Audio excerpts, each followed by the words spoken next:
Welcome back to the Racing Dudes YouTube channel, where today I will be previewing the 150,000 Suncoast Stakes at Tampa Bay Downs this Saturday. We have 9 3-year-old fillies going 1 mile and 40 yards on the dirt track. This is a Kentucky Oaks prep race where the winner will be rewarded with 20 points. We also have the much anticipated return of Wonder Wheel, who was your Breeders Cup Juvenile Fillies champ. She will be battling against the perfect Julia Shining, who won the Demoiselle Stakes a few months ago. Even though this is an ungraded stakes, this race is going to be very good. To start off, we have the number 1 Wonder Wheel for Mark Casse. Like I said, she was your 2022 Juvenile Fillies champ at Keeneland. She is 4 for 5 lifetime, and her only loss was in the spin-away where she was 4 wide on the turn and just ran out of room. She has won off the pace. She has also won on the pace, so I'm interested to see what they're going to do here. This is her first drop in class in 3 starts. Tyler has been aboard her every single time, and Mark is very excited about her.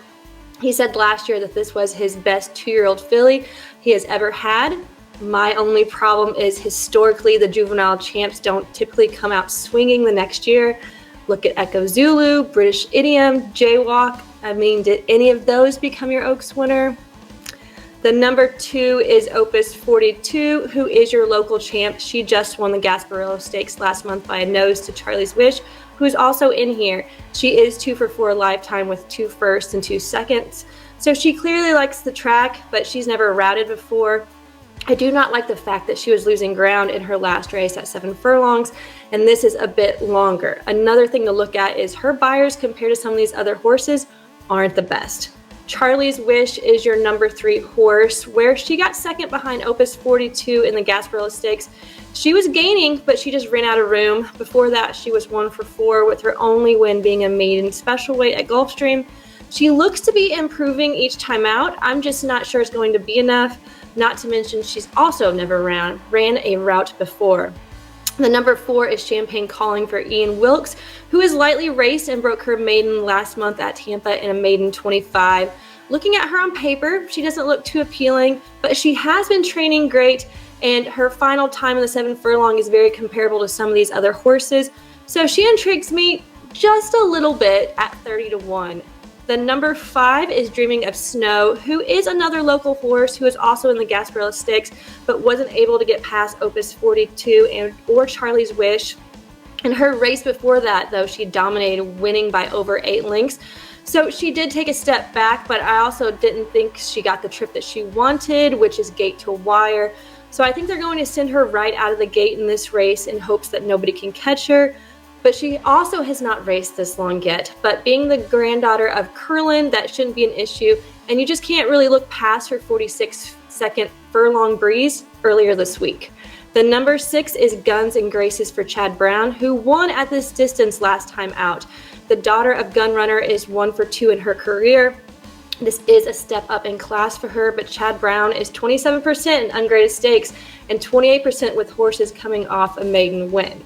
She is going to have to improve a lot to hang out with some of these girls, because looking at her speed figures, they're not that great.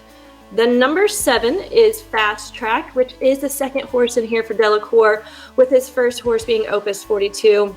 She's shipping in from Laurel Park, where she is 1 for 2. This will be her first attempt routing, and she's going to have to be a lot faster compared to some of these other fillies.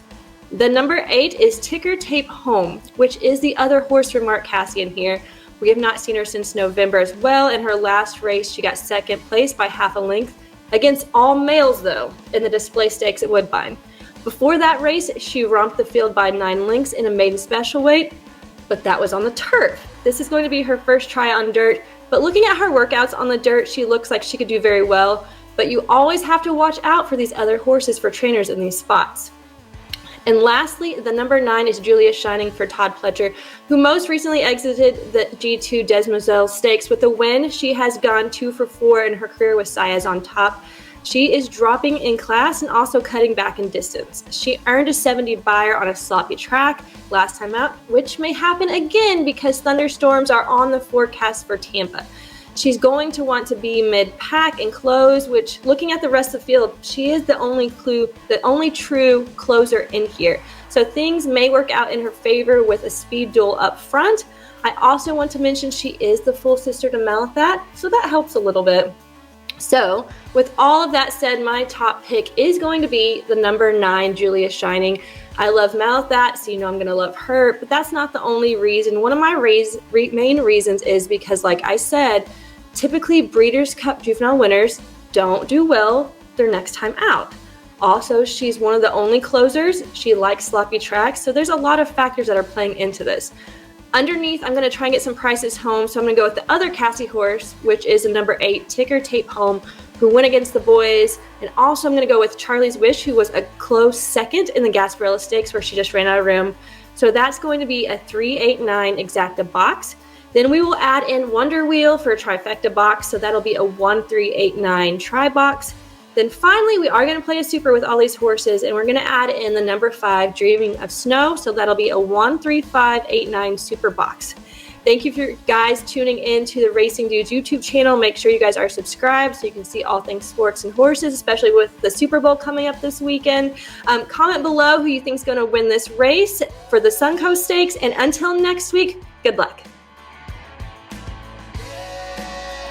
RacingDudes.com is your home for the best free picks for every race, every track across the country. We're ramping up for the 2023 Kentucky Derby, and we want you to join us in the fun. Subscribe to Racing Dudes YouTube channel and click the notification bell so you never miss a single video. Want to make money betting horses? Bet with the Racing Dudes.